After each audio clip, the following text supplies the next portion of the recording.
sudah mengandung dia, geng, dari hubungannya dengan seorang petani. Nah, jadi si Bathory ini kemudian dibawa dia, geng, ke kastil keluarga dengan alasan sakit, padahal dia ini melahirkan gitu, geng. Akhirnya dia melahirkan.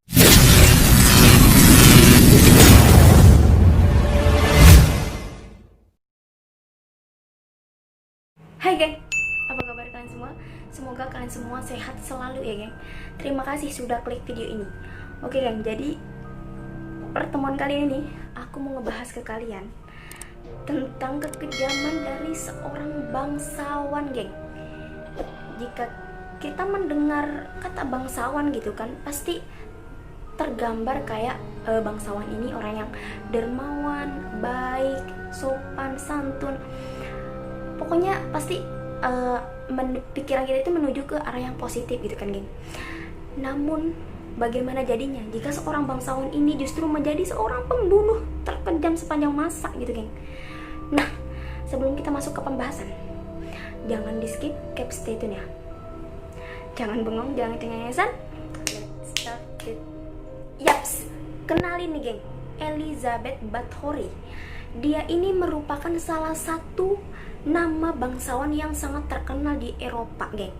Nah, bahkan saking melegendanya nih, Elizabeth Bathory masih diperbincangkan sampai sekarang, geng. Namun sayangnya, geng, yang membuat namanya ini melegenda bukan karena kedermawanannya, karena kebaikannya, tapi malah sebaliknya gitu, geng. Dia ini terkenal, dia ini melegenda dikarenakan aksi perbuatan kejinya, geng. Elizabeth Bathory ini, geng, dijuluki sebagai wanita terkejam dalam sejarah, geng. Dari tangannya ia telah merenggut ratusan nyawa, geng. Bayangin betapa kejamnya si nenek lampir ini. Hidup sebagai seorang wanita yang memiliki kedudukan terpandang gitu, geng, ternyata tidak membuat si Elizabeth Bathory ini memiliki kepribadian yang baik dan santun, geng. Ini malah sebaliknya, dia malah menjadi seorang pembunuh wanita terkejam gitu, geng. Nah, jadi dia ini terkenalnya ini bukan karena kebaikannya gitu, malah sebaliknya. Dia terkenal sampai sekarang, dikenal banyak orang gitu karena aksinya yang sangat tidak terpuji ini, geng.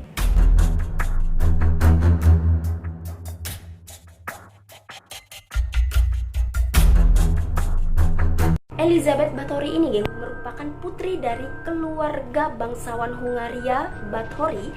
Dia ini lahir di antara tahun 1560 dan 1561 di kota Nyírbátor, kerajaan Hungaria, geng. Ayah Elizabeth Bathory ini yang bernama George dan ibunya bernama Anna merupakan ningrat terkaya, geng, di Hungaria pada masanya. Dan keluarga besar si Elizabeth Bathory ini juga merupakan keluarga terpandang, geng. Nggak hanya itu, geng, dari keluarga ibu si Elizabeth ini masih memiliki hubungan kerabat dengan Raja Polandia dan Pangeran Transilvania namanya. Elizabeth Bathory ini juga memiliki seorang sepupu Perdana Menteri di Hungaria, geng. Nah, jadi semua orang-orang terpandang di Hungaria, bahkan di Polandia sana itu masih memiliki hubungan kerabat, hubungan keluarga dengan Elizabeth Bathory ini.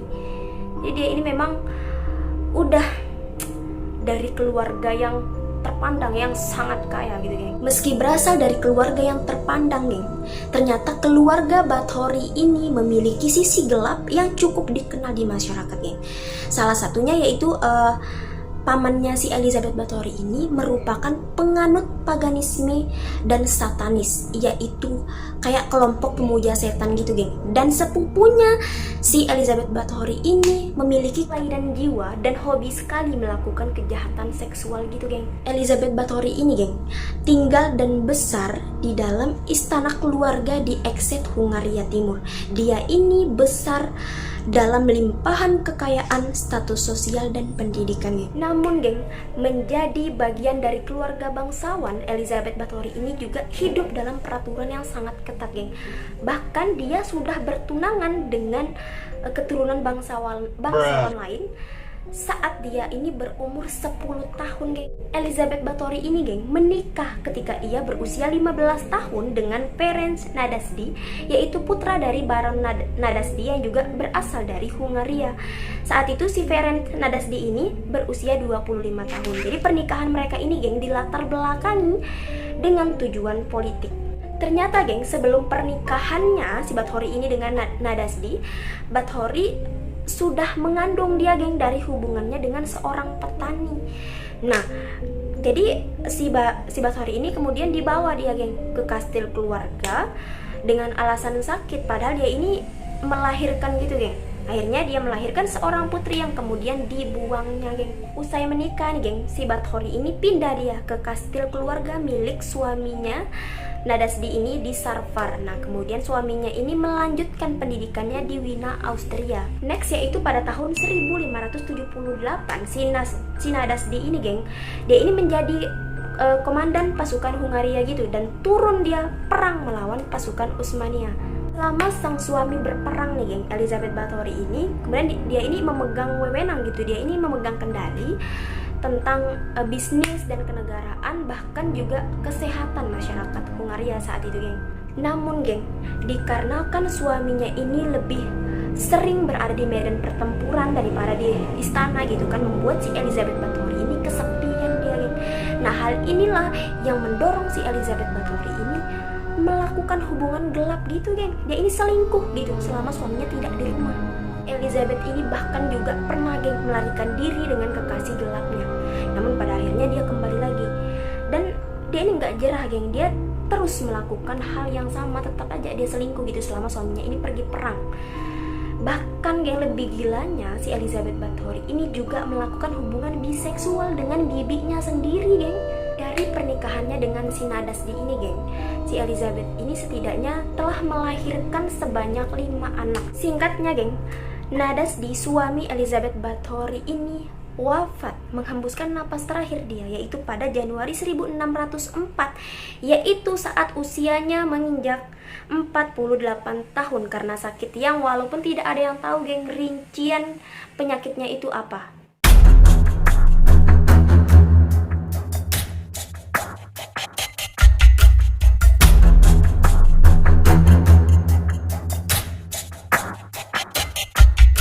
Jadi seperti yang sudah saya katakan gitu, geng, bahwa keluarga Bathory ini memiliki sisi gelap seperti mereka ini penganut paganisme dan satanisme gitu, kayak pemuja setan gitu kan, geng. Jadi si Elizabeth Bathory ini dia ini juga begitu, geng, menjadi kelompok paganisme juga gitu.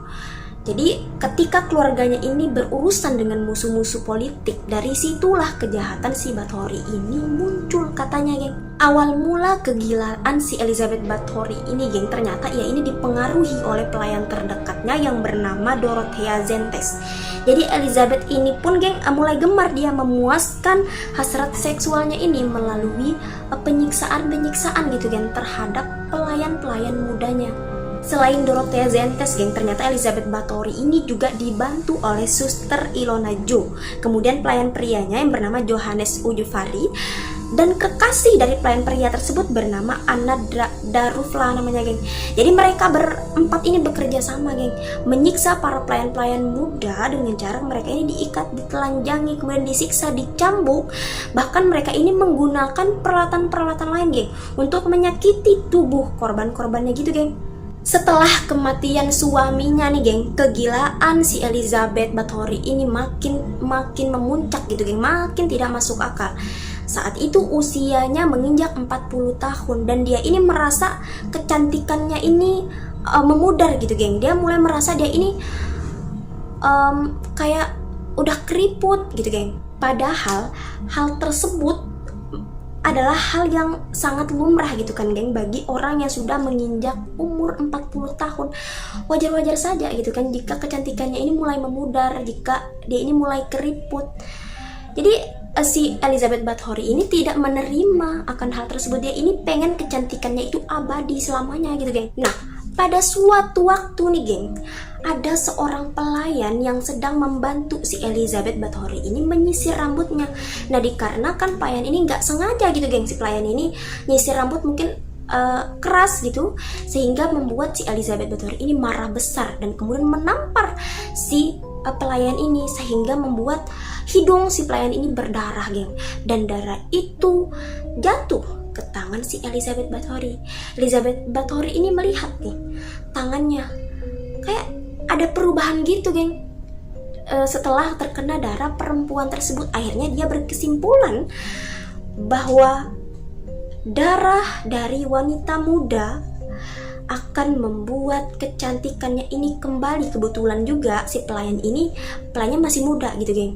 Kemudian, geng, si Elizabeth Bathory ini memanggil si Dorothea Zentes dan pelayan prianya Johannes untuk membantunya menelanjangi wanita yang tadi menyisir rambutnya ini dan membawa wanita itu ke bak mandi. Kemudian si Elizabeth Bathory ini memotong urat nadi wanita tersebut hingga wanita tersebut tewas, geng, karena kehabisan darah. Dan lebih parahnya lagi, darah wanita tersebut, geng, digunakannya oleh si Elizabeth Bathory ini untuk mandi dan diminum, katanya agar dia ini mendapatkan inner beauty, katanya, geng, bahasa gaulnya sekarang, atau kecantikan dari dalam. Gila memang ya si nenek sihir ini. Pelayan muda tersebut, geng, bukan satu-satunya orang yang menjadi korban dari si Elizabeth Bathory ini. Justru setelah kematian si wanita muda itu, banyak wanita-wanita muda lainnya yang next menjadi korban si Elizabeth Bathory ini, geng. Si Elizabeth Bathory ini, geng, dia ini mempunyai fantasi sendiri gitu, geng, untuk memuaskan hasratnya ini dengan membunuh. Dengan tadi dia berkesimpulan sendiri gitu bahwa darah bisa mengembalikan dia ini menjadi awet muda, cantik. Entah kemana otaknya, akal pikirnya si Elizabeth Bathory ini. Padahal dia ini dari kecil sudah dilimpahkan dengan pendidikan, dengan status sosial, dengan ini aduh. Pasti dari kalian bertanya-tanya, Kak, dari mana dia bisa mendapatkan sekian banyak pelayan-pelayan muda gitu kan?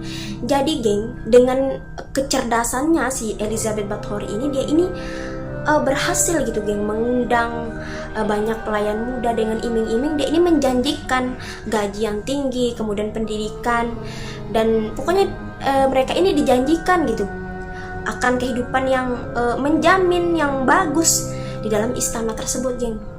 Jadi siapa sih yang gak tergiur gitu kan, dijanjikan pekerjaan dengan gaji yang tinggi juga. Jadi, geng, para pelayan yang masih muda itu, masih gadis-gadis itu yang kerja dengannya itu, geng, jika sudah masuk ke dalam istana tersebut, geng, jadi mereka ini siksaan demi siksaan mereka alami, geng. Dari mereka, bagian tubuh mereka dipotong-potong untuk diambil darahnya. Bahkan juga si Bathory ini juga menggigit korbannya hingga tewas, dan kemudian merobek mulut gadis-gadis malang ini dengan tangannya. Kemudian kalau musim dingin, gadis-gadis ini ditelanjangi gitu, dikeluarkan gitu di luar kastil, dibiarkan kedinginan gitu sampai mereka tewas. Kadang juga mereka ini disiram dengan air panas, geng, oleh si Elizabeth Bathory ini dan ketiga pelayan bejatnya itu, geng.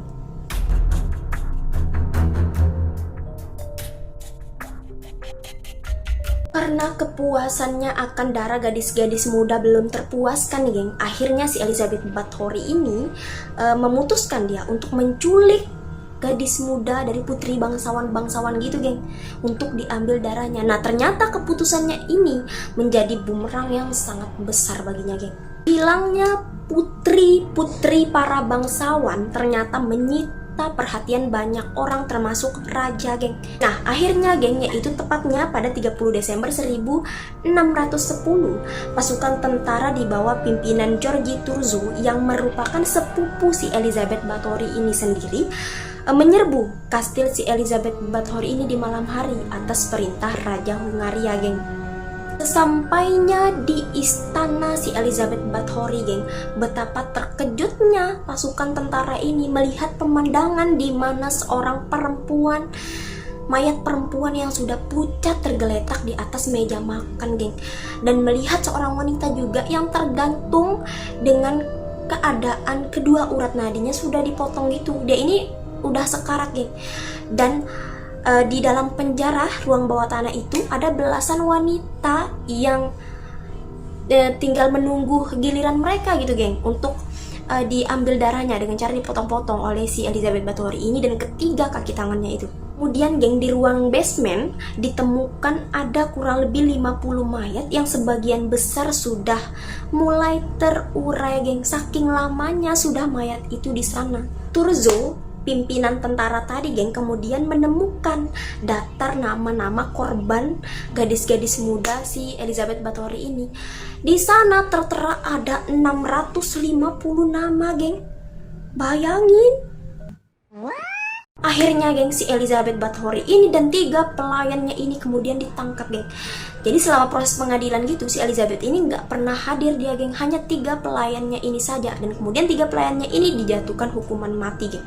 Sementara si Elizabeth sendiri dia ini diisolasi geng dengan tembok di dalam kamarnya sendiri. Kemudian lanjut yaitu pada 21 Agustus 1614 si Elizabeth ini akhirnya meninggal dunia di usianya yang ke-54 tahun geng.